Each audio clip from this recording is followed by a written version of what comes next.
Эмнеге төрөп, эмнеге өстүрүп чоңойттуң? Бүгүн Талас областындагы мектеп окуучулары 23 сентябрь тил күнүнө Төрөкул Айтматовдун 120 жылдык жана Чыңгыз Айтматовдун 95 жылдык маракелерине карата уюштурулган кароо сынакка катышты.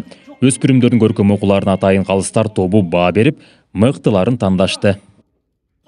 Биринчиден бул кыргыз тилинин өнүгүш өсүшүнө, келечекте андан ары дагы өркүндөшү үчүн миссиясы ушундай экен. Анан экинчиден Чыңгыз Айтматовду дагы чагылдырып атабыз. Ал кишинин бул 95 жылдыгы.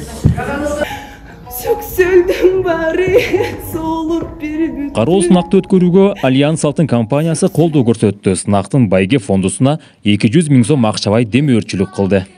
Альянс Алтын компаниясы мына ушул мамлекеттик тилди өнүктүрүүдө дагы өзүнүн салымын кошуп, мамлекеттик тил күнүнө карата ошондой эле Чыңгыз Айтматовдун 95 жылдыгынын алкагында атайын кароо сынак уюштурулуп атат. Кароо сынактын негизги максаты ушул биздин мамлекетибизде тилди өнүктүрүү болуп эсептелет. Ак сүтүңдөн айланайын апакем.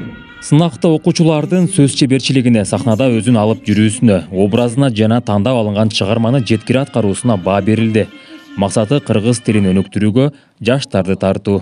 Негизинен биринчи баягы тандоо торлары мектептерден райондордо тандалып, бул жерге ар бир райондон 2ден окуучу келип катышып атат. Айтматовдун чыгармаларын көркөм окуу боюнча буюрса бүгүн жыйынтык чыгат.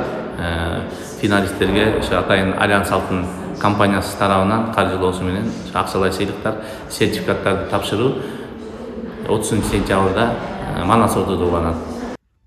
Аталган кароо сынак облустук бийликтин колдоосу, акындардын көмөгү жана Альянс Алтын компаниясынын каржылоосу менен биргеликте өткөрүлдү. Аларга дем берген мындай сынактар дагы өткөрүлүп турмакчы.